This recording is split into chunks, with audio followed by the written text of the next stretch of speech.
Shalom, shalom famille, que le Seigneur vous bénisse. Ici votre serviteur, le prophète Orega.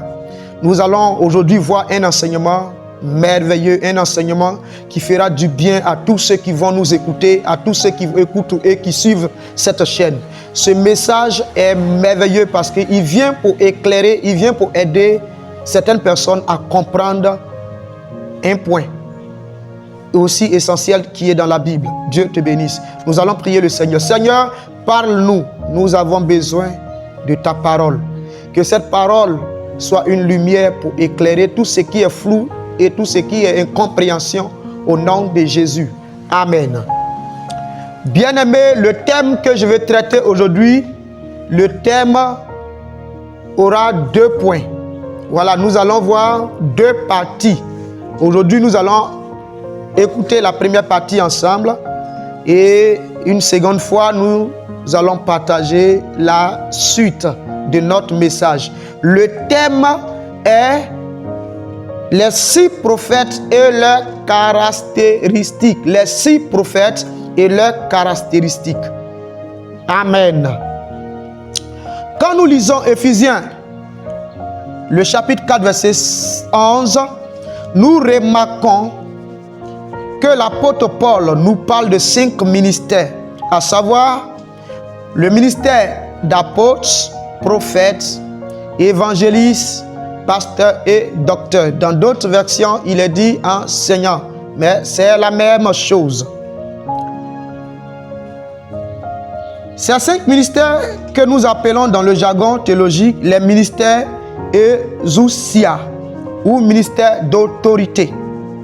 Ces ministères ont été donnés par Dieu pour le perfectionnement des saints et de l'Église universelle. Nous allons étudier dans ces 5 ministères un ministère qui est l'objet de beaucoup de doutes, beaucoup de confusion, beaucoup de persécutions. Aujourd'hui, le ministère que nous allons étudier, c'est le ministère prophétique. C'est le ministère prophétique qui est aujourd'hui mal compris par certaines personnes, qui est mal compris par les fidèles, parce que les prophètes, ils ont une façon d'opérer, mais qui ne sont pas la même chose. C'est toutes ces choses-là nous allons voir, les prophètes et les champs d'action. Dieu nous bénisse. Le mot prophète vient du mot grec prophétesse. Prophétesse. De pro, avant ou devant. Et fémi, dit, prophète. Peut donc désigner soit celui qui dit devant, qui dit avant. Dans le sens de prédire, soit celui qui dit devant, c'est-à-dire qui déclare hautement, dans le sens de prophétie. Dans les 2 cas, prophétie ou profession remonte à la racine fabriler. C'est du grec. Dieu nous bénisse. Mais dans notre langage courant, le prophète est un homme qui éclaire ses semblables. Et c'est celui par lequel Dieu transmet sa volonté, celui qui explique les oracles, qui interprète une doctrine ou qui possède un don d'une seconde vue et qui annonce l'avenir. Les prophètes annoncent l'avenir. Donc le prophète est proprement l'annonciateur et le voyant. Telles sont les qualités reconnues à la catégorie d'homme que l'Ancien Testament appelle Roesh. Roesh, ça veut dire voyant.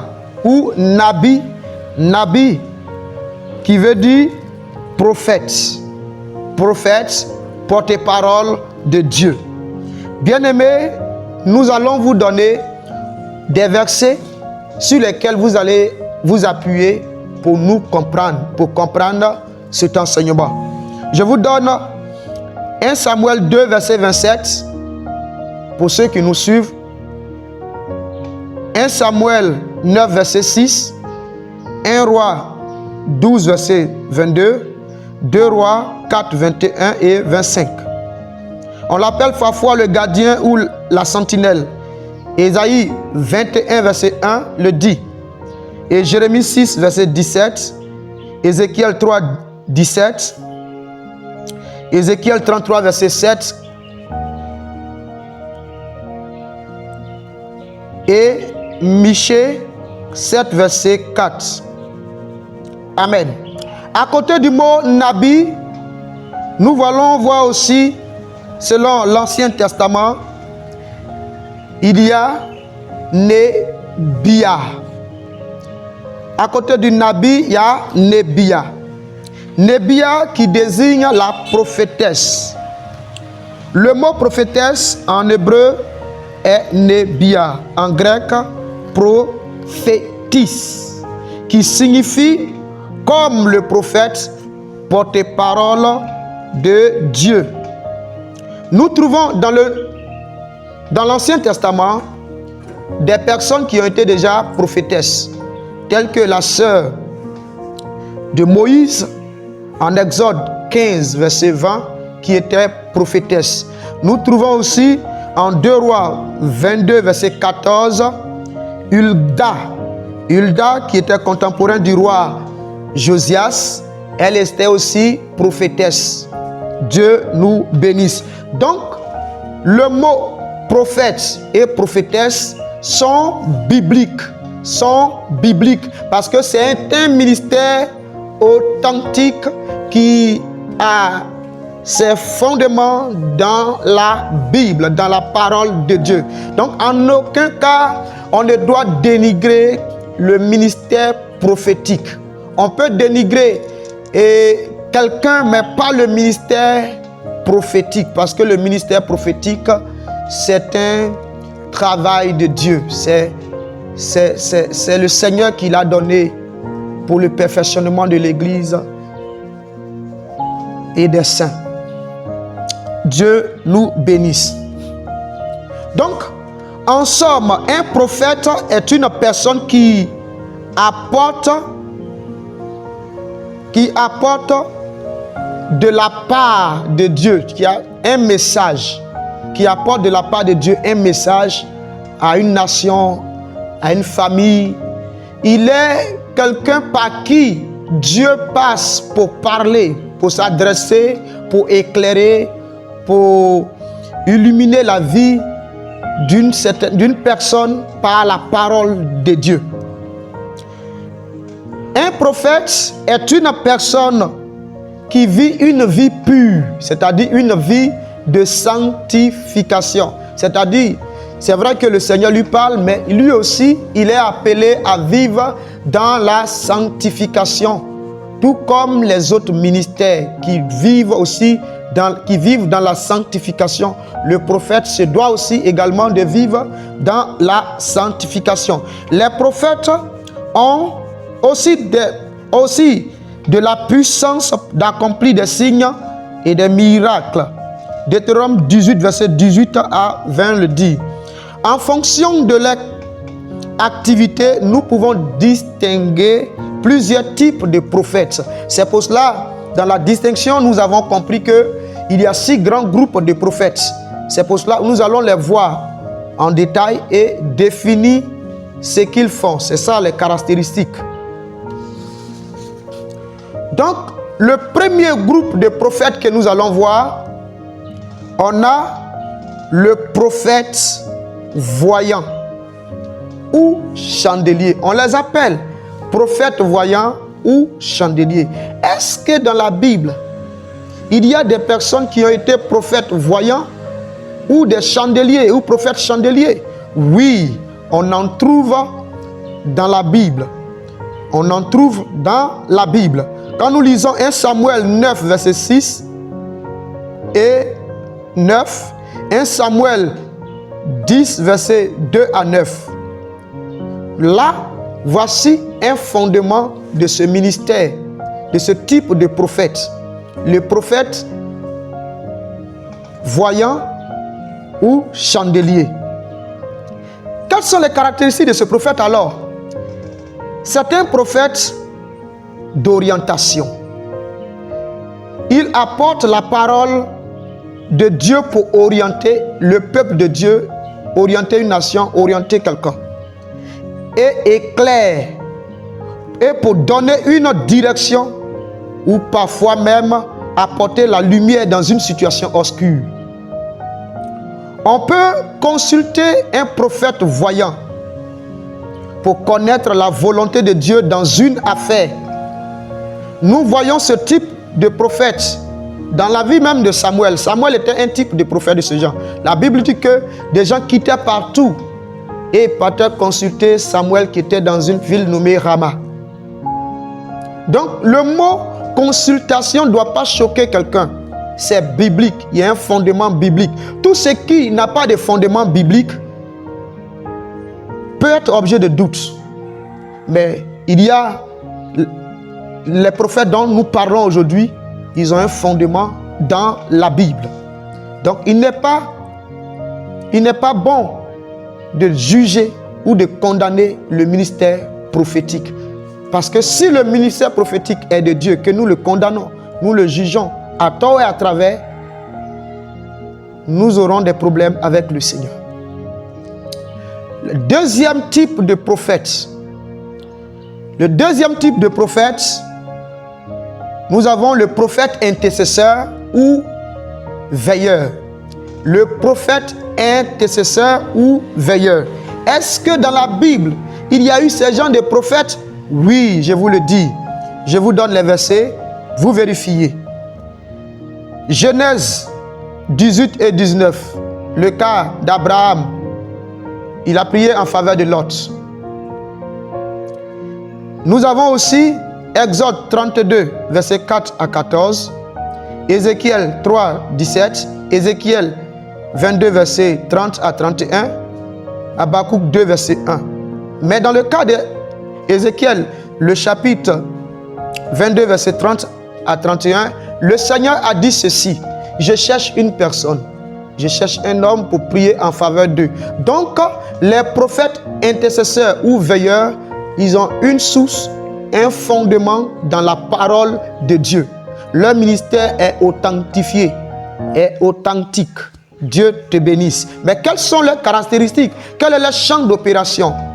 Leur champ d'opération, ils sont des sentinelles, ils sont des gardiens. Leur rôle est d'intercéder pour avoir les révélations du Seigneur par rapport à une nation. Ils doivent prier pour que le Seigneur leur parle de la nation et avoir la pensée de Dieu par rapport à la nation. Cette nation-là, qu'est-ce que Dieu pense d'elle? Si cette nation est sous une malédiction, ou si cette nation devrait subir un châtiment de Dieu, c'est leur devoir de prier pour cette nation et demander la grâce de Dieu pour la nation, pour la localité, pour la ville. Vous voyez, Dieu aussi les utilise pour avertir des hommes, des femmes, une nation du danger qu'ils courent ou de la sanction qui arrive. Donc le Seigneur les avertit, leur parle, afin que eux, à leur tour, puissent avertir soit un peuple, une nation, du danger qui le guette. S'il y a des problèmes de conflit, le Seigneur leur révèle cela. Parce qu'eux, ils sont toujours en train de prier pour la nation. Ils ont répondu à la vocation d'Ézéchiel 22, versets 30 à 31. Leur ministère a un fondement. Donc, eux, ils prient pour demander la faveur de Dieu. Comme Abraham a demandé la faveur de Dieu pour Lot. Dieu nous bénisse. Donc, nous comprenons que le ministère prophétique est un ministère à beaucoup de branches. C'est symbole d'un arbre. Un arbre qui a grandi mais qui a beaucoup de branches. Une branche par-ci, une branche par-là. Comme une maison qui a beaucoup de pièces, mais c'est la maison. Donc, c'est le ministère prophétique. Mais chacun a son mode opératoire. Chacun a son champ d'action. Là où il travaille, ce à quoi le Seigneur l'appelle en étant prophète. Aujourd'hui, il y a beaucoup de confusion. Lui, il est prophète. Donc, quand il ferme les yeux, il doit voir. Non, non, non. Tu dois savoir quel type de prophète tu es. De quelle lignée de prophète le Seigneur t'appelle. Et qu'est-ce que le Seigneur attend de toi dans ton ministère prophétique. Le troisième type de prophète. Le troisième type de prophète, c'est les prophètes de puissance, les prophètes de miracles et de feu. J'ouvre une parenthèse pour vous dire, ces gens de prophètes-là, les prophètes de puissance, de feu, de miracles, ce sont des prophètes de caractère. C'est-à-dire ils ont un tempérament chaud. Généralement, ils ont un tempérament chaud. Je dis en général, ils ont un tempérament chaud. Ils sont chauds partout. Et quand ils voient, ils veulent que la chose arrive en même temps. Waouh! Donc, est-ce qu'il y a dans la Bible une parole qui certifie ce ministère? Oui. 1 Roi 18, verset 25 à 46. Quelles sont leurs caractéristiques?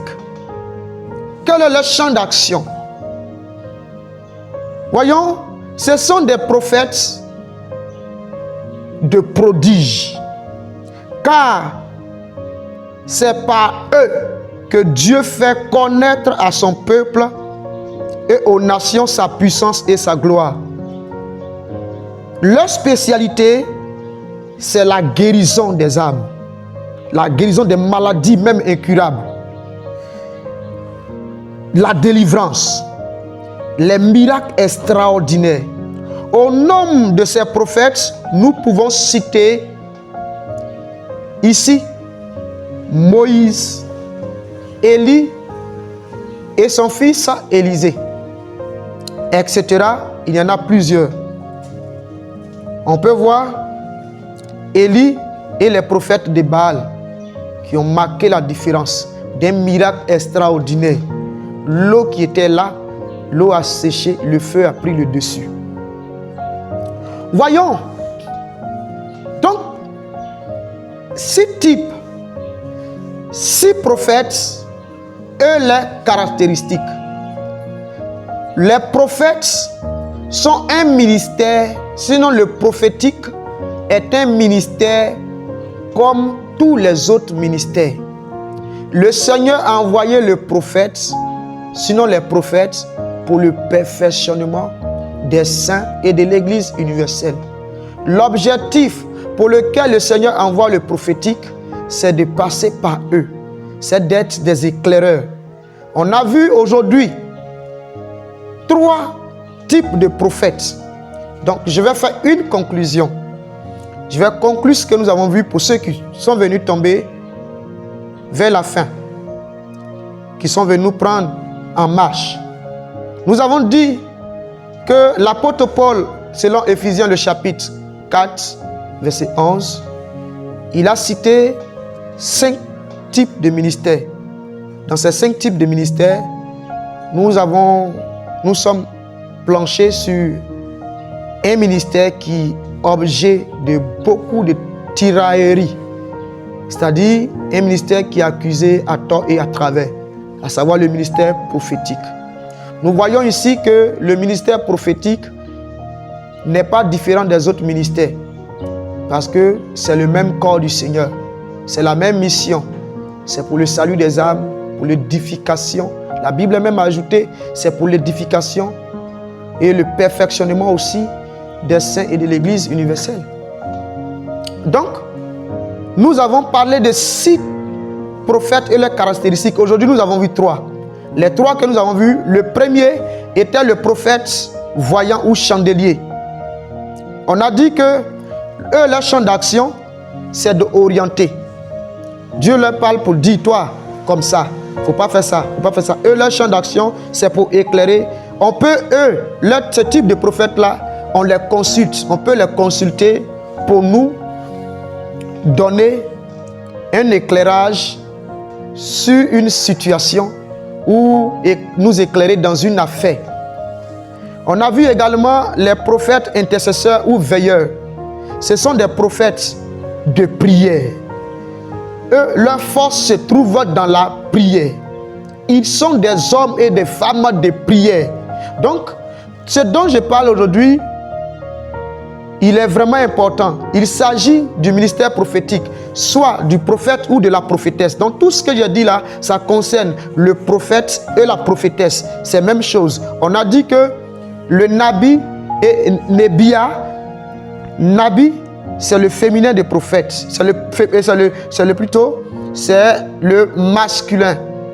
Et Nebia, c'est le féminin. Donc, bien aimé, le troisième type de prophète, c'est le prophète de puissance, de miracles et de feu. Eux, ce sont des personnes qui se disposent à faire des miracles. Eux, ils aiment les miracles.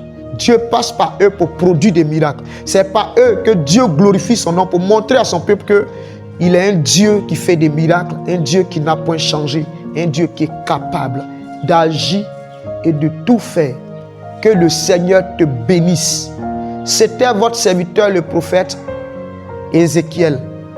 Et l'objet de cet enseignement, c'est pour amener nos frères et sœurs à comprendre que c'est vrai, on les appelle tous prophètes, mais chacun a son champ d'opération, a son champ de travail. Ils sont comme un arbre à plusieurs branches, comme une maison qui a plusieurs champs, mais ça demeure la maison.